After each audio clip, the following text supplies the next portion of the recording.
हम हर बार माता के जयकारे तो लगाते ही हैं। कई जगहों पर हम देखते हैं कि माता रानी के भंडारे चल रहे होते हैं, तो कई जगह पर कीर्तन भजन भी चल रहे होते हैं। मगर बहुत कम समय वो होता है जब देवताओं की बात की जाती है, यानी कि देवियों की बात तो हम करते हैं, पर देवताओं की बात की जाती है। और आज मैं जिन देवताओं की बात करने आपके पास आया हूँ वो है भैरवनाथ। वो भैरवनाथ जिनको स्वयं बाबा भोलेनाथ ने माँ पार्वती के अंशों के पास छोड़कर गए थे कि आगे आगे आप चलेंगे और पीछे पीछे माँ पार्वती या फिर कहे माँ शक्ति के वो अंश जो कि हर जगह आज ज्योतिष पीठ बनते हुए नजर आ रहे हैं। मैं कैमरामैन को बोलूँगा थोड़ा सा अंदर दिखाइए और देखने की कोशिश करते हैं कि कितना सुंदर ये दिव्य दरबार है। वहाँ फूल भी हैं, केले भी हैं, लड्डू भी हैं, मिष्ठान मिष्ठान सब, और साथ में भैरवनाथ की वो प्रतिमा को देखकर मैं वाकई में मंत्रमुग्ध हूँ। इस वक्त मेरे गूज़बम्स हो रहे हैं, मेरे रोंगटे खड़े इस वजह से हो रहे हैं कि मैंने इतने पास ऐसा लग रहा है कि मुझे कुछ कहने वाले हैं, मगर जो भी है मैं अंदर नहीं जाऊंगा क्योंकि शायद ना तो मैं उतना शुद्ध हूँ ना कुछ हूँ। मगर आज हम इस वक्त फार्म में मौजूद हैं। यहाँ पर बाबा भैरवनाथ का ये दिव्य दरबार है और आज काल भैरव और काल भैरव के दिन यहाँ पर हवन भी हुआ है। और यहाँ पर अघोरनाथ हैं, बाबा भैरवनाथ हैं जो कि अगवानी करते हैं बाबा भैरवनाथ, और यहीं पर आसन लगते हुए कुछ वीडियोस आपने अभी देखी होंगी। साथ में वो देखिएगा पंकज बिष्ट वहाँ पे मौजूद हैं, कई बार मैंने उनको दिखाया भी है। उनके पास तब आएंगे मगर उससे पहले हम थोड़ा सा विजिट कर लेते हैं कि भाई आखिर यहाँ पे चल क्या रहा है, क्योंकि मुझे सुगंध बहुत अच्छी आ रही है, मीठा मीठा भोजन सा मुझे लग रहा है, मैं वो देखना चाहता हूँ। ये देखिएगा बाबा काल भैरव के अष्टमी जन्माष्टमी कहेंगे, काल अष्टमी है ये। और काल अष्टमी के दिन ये देखिएगा भंडारा का यहाँ पर जो भी प्रसाद है वो यहाँ बन रहा है और जितने भी भक्तजन हैं वो यहाँ से भोजन ग्रहण कर रहे हैं। भोजन नहीं कहेंगे, हमने प्रसाद कहेंगे। और ये देखिएगा सभी लाइन अप हैं यहाँ पर। कैमरा उनको बोलूंगा थोड़ा सा नीचे आइए। ये मेरी दादी खाए भी यार, मजा आवड़ी बढ़िया खाए तो चीनी नहीं तो ना जी, अब मजा आएगी बोल है क्या खाने तो ईद हुआ प्रसाद देखे मजा आती बाबा। ये खिलाना आप? हाँ ये खिलाना हम हर साल आऊँ।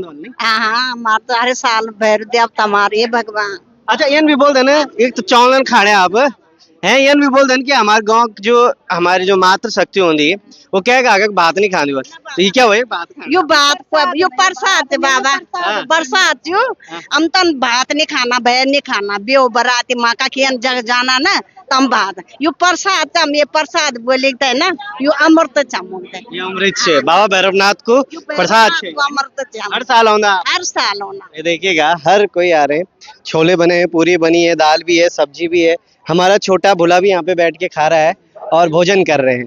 चलो अंदर एक और चीज मैं जो काफी देर से देख रहा था, आपको दिखाने की भी कोशिश कर रहा था, आपने देखी भी होगी फुटेजेस में।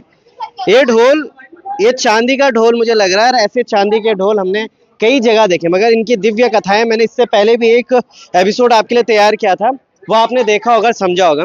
पंकज बिष्ट के पास जाएंगे, भैरव बाबा उपासक हैं, उनसे बात करेंगे और जानने की कोशिश करते हैं कि आज ऐसा क्या है बाबा के दिव्य दरबार में कि आज सभी जितने भक्तजन हैं यहाँ पे मौजूद हैं। पहले तो आपको बहुत बहुत प्रणाम और आपका स्वागत। पहले आप सभी को, सभी भक्तजनों को और आपके देखने वाले जितने दर्शक हैं सभी को भैरव अष्टमी की बहुत बहुत शुभकामनाएं। आज जो भैरव अष्टमी का जो पक्ष है, ये भैरव अष्टमी के उपलक्ष्य में ये कार्यक्रम किया जाता है। भैरव अष्टमी का जो ये कार्यक्रम है ये मंगशिर मास के महीने आता है। इस बार थोड़ा सा तिथि पहले पड़ने के कारण कार्तिक मास में ये आया है।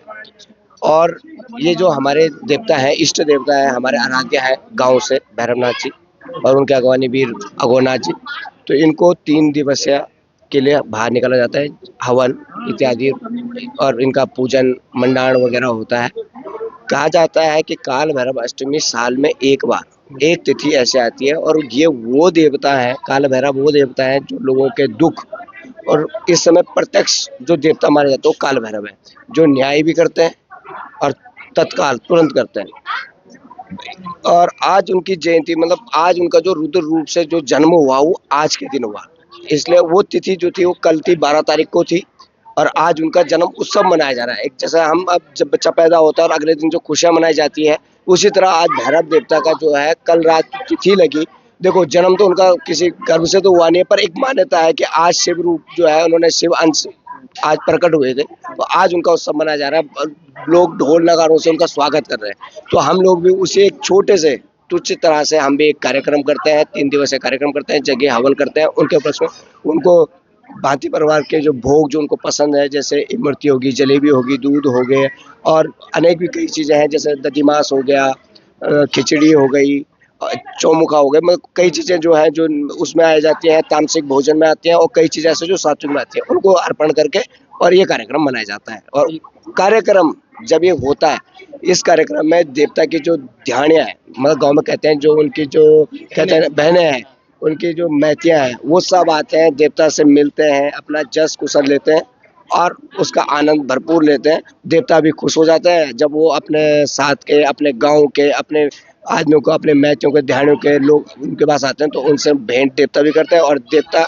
उनसे भेंट करता है, वो भी देवता से भेंट करते हैं, दोनों खुश, देवता भी खुश हो जाते हैं और वो भी खुश हो जाते हैं। वो भी खुश रहते हैं। अच्छा, मैं देख रहा हूँ आजकल सोशल मीडिया पर डोलियां भी हैं, तो मैं कुछ अलग सा देख पा रहा हूँ जो है। अगर अगवानी की बात करते हैं या फिर भैरवनाथ की बात करते हैं, ये ऐसा लग रहा है कि कुछ आपने बना के, ये डोली डोली ही है कोई छोटे रूप में या फिर कुछ और है?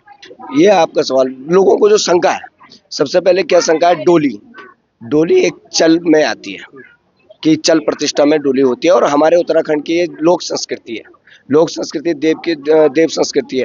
और हमारी जो ये त्रिशूल है, ये देवता के त्रिशूल होते हैं, इनको सजाया जाता है और इनको पहना के रखा जाता है, और 3 दिन के लिए दिन के वक्त इनका मंडान किया जाता है।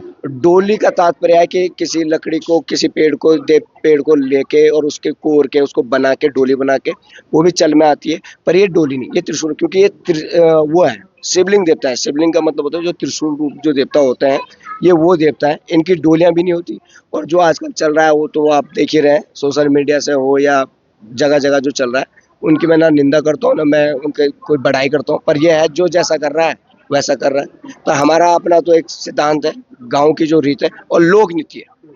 कई लोग जो टिप्पणियां कर रहे हैं कि आजकल जो है देवता पलायन कर दिए, ये कर, एक बात बताइए, अगर देवता पलायन होता, टिहरी के जो देवता हैं, जो जब टिहरी डूबा तो वहां से देवता क्या पलायन नई टिहरी में नहीं आए? नहीं, यहाँ आगे होंगे फिर, ये पशु लोक में जो विस्थापित कर रखे हैं, यहीं आगे होंगे पलायन। आएंगे, जहाँ आज मिलेगा वहीं तो देवता रहेगा, और जिनको पूजने वाला कोई नहीं होगा वो वहीं तो जाएंगे। हम यहाँ आए, हमने अपना देवता यहाँ पे बनाया, अपना देवता यहाँ लाए। गाँव में इसका मंदिर, इसकी थात है, और आज भी जाते हैं, बराबर जाते हैं, पूरा परिवार कुटुंब जाता है, और मुख्य थात है, पूरा गाँव वहाँ पे भी आज ये कार्यक्रम गाँव में भी हो रहा है, यहाँ भी हो रहा है। अब और जो आपने एक सवाल कहा कि त्रिशूल जो आप देख रहे हैं, इनको सजाने का, और ये लोहे के हैं, इनमें जो धातु चांदी की है, ये लकड़ी की नहीं। डोली की तरह रात इधर उधर जाने का इनका कोई वो नहीं है, ये अपने मंदिर तक ही सीमित है, अपने मठ तक ही सीमित है। अपने मठ में बाहर आएंगे 3 दिन, जैसे परसों बाहर निकाले और आज ही ये अंदर जाएंगे, और ये अब अगले साल बाहर आएंगे। भैरवनाथ का मैं ढोल भी देख रहा हूँ वहाँ पे, जो चांदी की पूरी उसमें बना हुआ है, तो क्या सिर्फ बाबा भैरवनाथ चांदी के ढोल में ही नाचते हैं? नहीं, ऐसा नहीं है कि चांदी के ढोल, ढोल तो देखो, ढोल सागर जो है, तांबे का हो, पीतल का हो या चांदी का हो, पर हमारी मान्यता क्या है कि हमारे पास लोग क्या करते हैं, चढ़ावा एक तो होता है, लोग मांग रहे हैं। हमारे पास जो चढ़ावा जो देवता की अपनी चीजें हैं, अपना पैसा है, अपना कोष है, हम उसकी देवताओं के लिए धातु बनाते हैं। पर चांदी एक शुद्ध पदार्थ है और शीतल पदार्थ है, शांत पदार्थ है, और इसके जो शुरुआत हुई चांदी के ढोल की, वो हुई सेम नागर जैसे लोगों ने चांदी के ढोल बनाए। तो ये एक प्रथा है कि भाई उस देवता के पास चांदी की शक्ति का प्रतीक है कि भाई जिसके पास चांदी का ढोल है, 7 किलो का ढोल है, तो शायद वो देवता थोड़ा अच्छा होगा। क्या उसकी मान्यता तो हम कौन वैसे मान्यता देने वाला है, इसके बारे में जिसने विस्तार से पूछना है चांदी के ढोल के बारे में, वो जाके मठ में आए, कोर्ट में आए। अच्छा, एक और चीज मैं देख रहा था, आखिरी सवाल है, आपका गला भी थोड़ा सा बैठा मुझे देखना।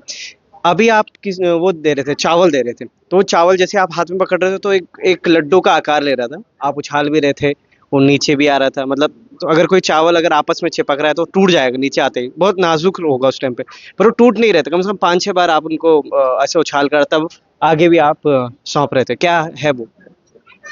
जो चावल उसको बोला जाता है ढिंडा, चावल का ढिंडा। ढिंडा मतलब कि चावल में पानी मिला और उसको बटा, ये देवता की कुशल होती है। ये हमारी लोक नीति है, ये सांस्कृतिक नीति है हमारी, जो लोक नीति हमारे गढ़वाल की, ये लोक नीति है, ये वैदिक नीति नहीं है, ये लोक नीति है। लोक नीति में जिस तरह जो जिसको देवता जो जैसे पूछता है, हमारे यहाँ देवता क्या है, अपनी खुशी जाहिर न मुंह से न किस चीज से, वो उस कुशल से करता है। ले आज से मैं तेरे साथ हूँ, ये खुश, मैं खुश हूँ तेरे पे, तो वो कुशल है। और वो देवता की एक शक्ति है कि भाई चावल कैसे बनाया, ऊपर फेंका नीचे फेंका, ऊपर फेंका नीचे फेंका, वो टूटे ना टूटे, वो जो लड्डू की तरह ठोस हो जाता है, वो एक देवता की शक्ति का प्रमाण है, और वो कुशल है जस का। बहुत बहुत धन्यवाद। आप मेरे को भी आशीर्वाद दीजिए और मेरे जो कुछ मेरे साथी हैं जो मुझे देख रहे हैं इस वक्त, उनको भी आशीर्वाद बने रहिए। मेरा नहीं, मेरी तरफ से मैं भैरवनाथ जी से प्रार्थना करूंगा कि आप अपना आशीर्वाद, आज के विशेष दिन आप अपना आशीर्वाद सभी को, सभी जनता जनार्दन को, देशवासियों को, विदेशवासियों को और ग्रामवासियों को, क्षेत्रवासियों को, सबको अपना आशीर्वाद दें। बहुत बहुत धन्यवाद।